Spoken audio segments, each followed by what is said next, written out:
Question number 7। एक व्यक्ति को धन पूर्णांक 1 से 7 में से किसी एक संख्या को चयन करने के लिए कहा जाता है।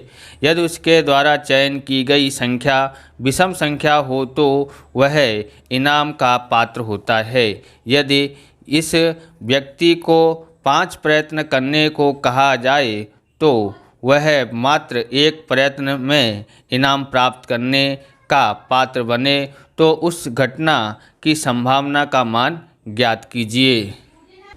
तो क्वेश्चन नंबर 7 का सॉल्यूशन कर रहे हैं। इसमें क्या बोला है ध्यान में रखना है। धन पूर्णांक पहले ज्ञात करते हैं। तो धन पूर्णांक कौन कौन सी संख्या होती है? तो वो होती है 1, 2, 3, 4, 5, 6 और 7 होती है, बराबर। विषम संख्या ज्ञात कर रहे हैं। विषम संख्या कितनी होगी? तो 1, 3, 5, 7 ये विषम संख्याएं जानते ही होंगे। और ये सम संख्याएं कौन सी है इनमें से? तो सम संख्या बराबर 2, 4, 6 है, बराबर। इनमें से कुल 7 संख्या हैं। अब यहाँ पर लिखते हैं इनाम मिलने यानी कि विषम संख्या की सफलता की संभावना मतलब सफलता कब मिलती है? जब इनाम मिले तब सफलता मिलती है। तो वो हम पी से दर्शाते हैं। कितना दिया है? 4/7 है। कितना है? तो विषम संख्या निकली कितनी है? 4, इसलिए 4, और कुल संख्या 7 है इसलिए 7 आया है। अब निष्फलता की निकालते हैं। निष्फलता की संभावना यानी Q से दर्शाते हैं। Q बराबर 3/7। कितना है? 3/7 है। अब यहाँ पर ध्यान रखना है n बराबर कितना है? 5 और x बराबर कितना है? 1 है, बराबर। यहाँ पर ज्ञात करते हैं द्विपद संभावना वितरण का सूत्र। संभावना वितरण का सूत्र क्या है हमारे पास? तो P ऑफ x बराबर NCx, P की x घात और Q की n-x घात होती है। ओके। तो आप सोच रहे होंगे कि n और 1 कैसे आया है। तो हम लोग यहाँ पर देखेंगे क्या बोलता है कि सवाल के अंदर कि 5 प्रयत्न करने को कहा जाए ना एक व्यक्ति को, तो इसलिए 5 प्रयत्न में से एक में से ही सफलता प्राप्त हो, यानी कि x बराबर 1 लेना है और n बराबर 5 लेना है। तो ऐसा कहा गया था, इसलिए n बराबर 5 और x बराबर 1 लिया है। ओके। अब हम लोग यहाँ पर ध्यान में रखना है कि यहाँ पर n की जगह पर 5 लिखते हैं और c और x की जगह पर कितना लिखते हैं? 1 लिखते हैं, गुणा p की जगह पर कितना लेते हैं? 4/7 लेते हैं। ओके। अब यहाँ पर ध्यान रखना है कि ये कैसे आया है कि x कहाँ पर है? तो 1 है। अब अपने Q संभावना Q की कैसे निकाला है? तो देखो विषम संख्या कितनी है? 3 और कुल संख्या 7, इसलिए 3/7 आ गया। तो Q की जगह पर हम लोग लिखेंगे 3/7, n की जगह पर हमको 5 लिखना है और x की जगह पर हमको 1 लिखना है।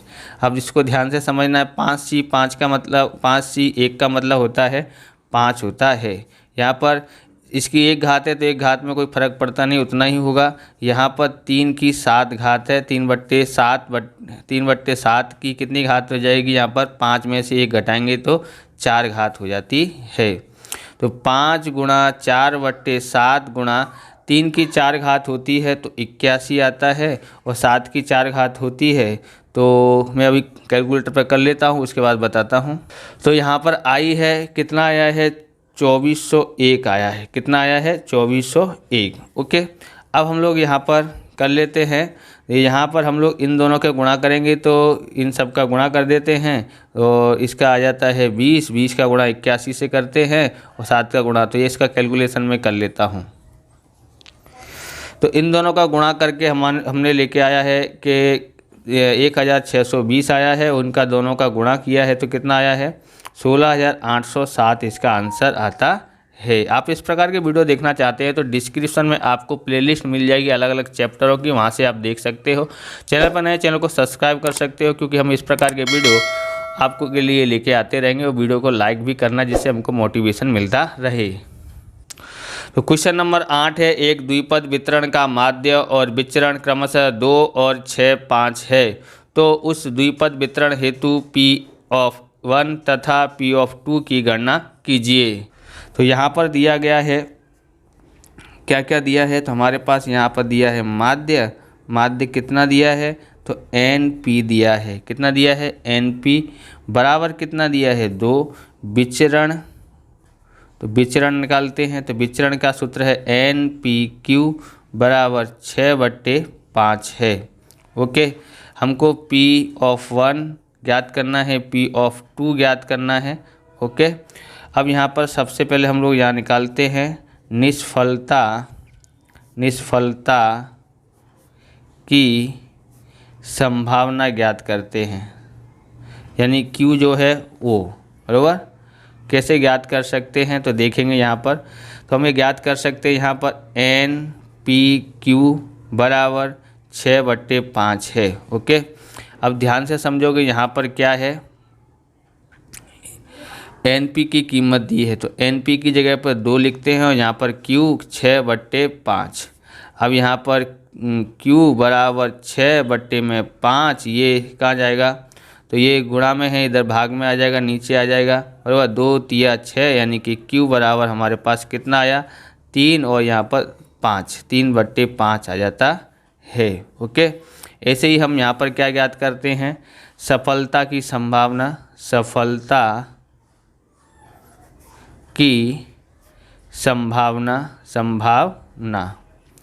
बराबर। P ज्ञात करने के लिए हमको 1 में से Q घटा दो तो आ जाता है 1 में 1 - 3/5।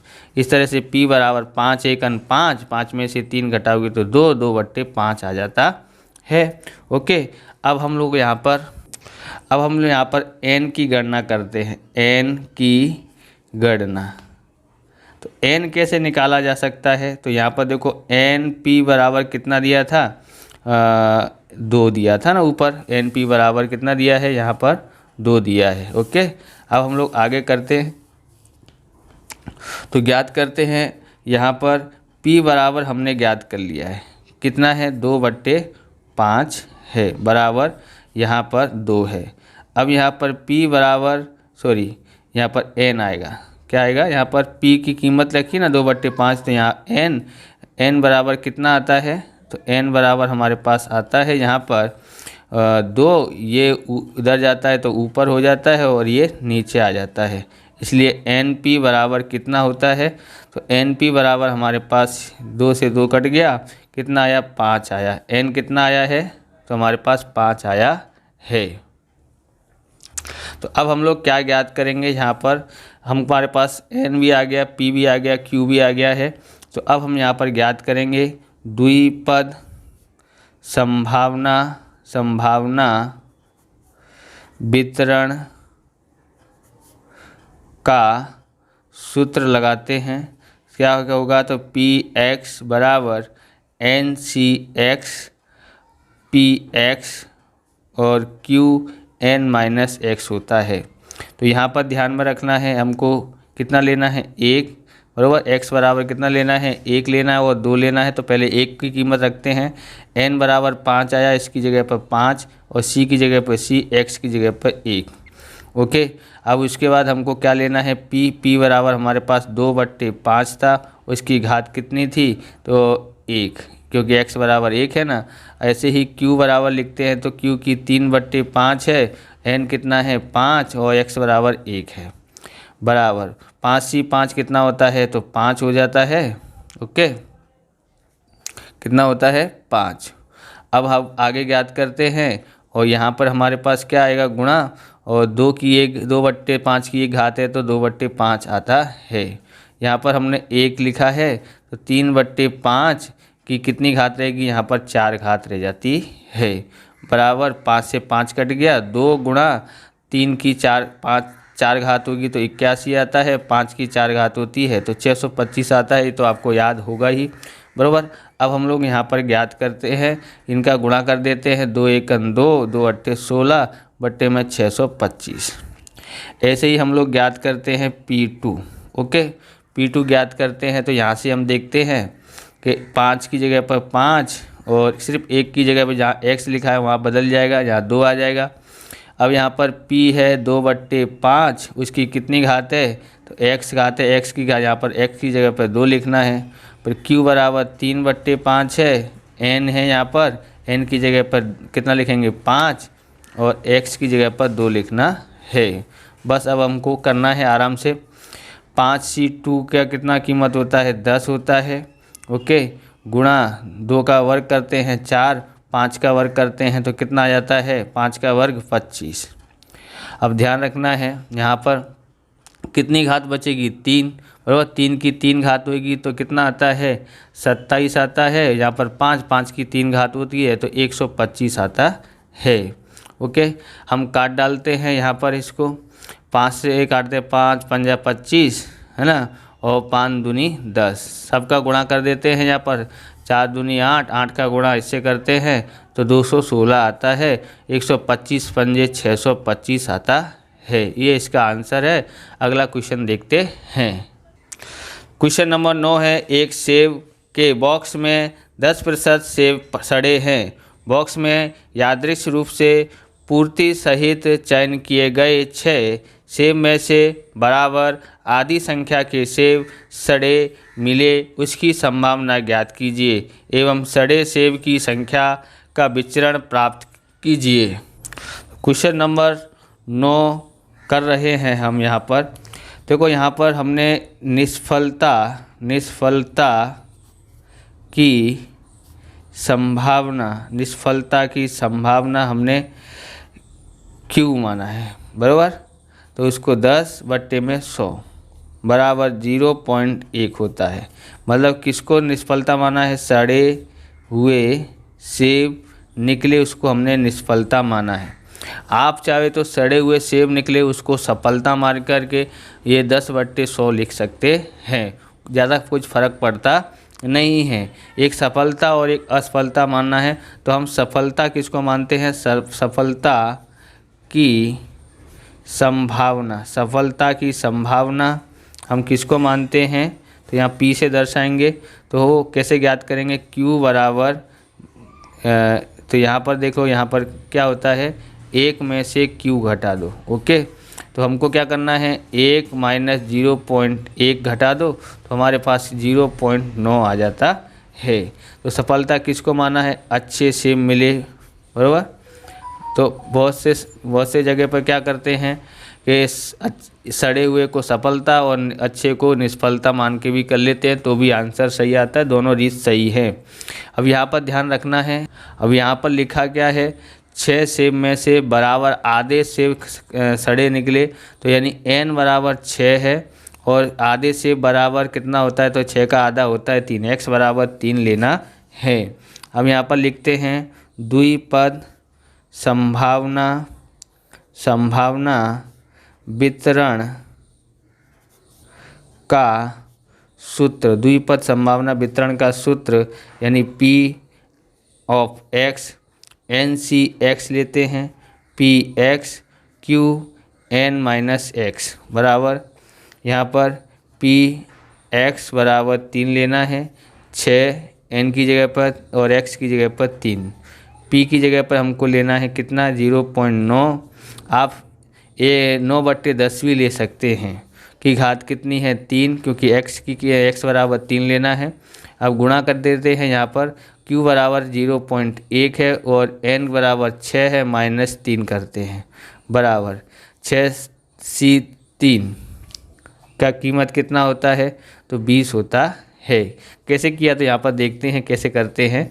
देखो यहाँ पर दिया है ना 6 गुणा 5 गुणा 4, उतरते क्रम में लिखना है। कितना लिखा है यहाँ 3, तो 3 संख्याएं लिखनी है, बस जितना लिखा उतनी संख्या लिखनी है पर उतरते क्रम में। ऐसे ये 3 लिखा है, कब तक लिखने का, जब तक 1 ना आए। 3 दूनी 6, 2 दूनी 4, 2 पंजे 10, 10 दूनी 20, ऐसे 20 आया है। और यहाँ पर हम लोग 9 की 3 घात होता है तो 0.729 होता है। और जीरो यहाँ पर देखोगे 0.1 है ना, उसकी कितनी घात रहेगी 3। तो यहाँ पर 20 गुणा 0.729 और 1 की 3 घात होती है तो कितना आएगा 0.001 आता है, बराबर। अब हम इसका गुणा कर लेते हैं कैलकुलेटर पे, फिर आपको बताते हैं। तो हमने इसका गुणा कर लिया है, कितना आया है तो 0.01458 आया है। आप इसको कितना लिख सकते हैं 0.0146 लिख सकते हैं, बराबर। अब हम लोग विचरण ज्ञात कर रहे हैं तो इसका विचरण होता है NPQ। तो n बराबर कितना है 6, ये कितना है 0.9 और ये कितना है 0.1। गुणा करते हैं तो 6 9 54 होता है, तो 0.54 इसका आंसर आता है। इस प्रकार से ये वीडियो पूरा होता है। अगर आपको हमारा वीडियो अच्छा लगे तो लाइक शेयर कमेंट करें, चैनल पर नए चैनल को सब्सक्राइब करें। मिलते हैं नेक्स्ट वीडियो में। जय हिंद, जय भारत, वंदे मातरम।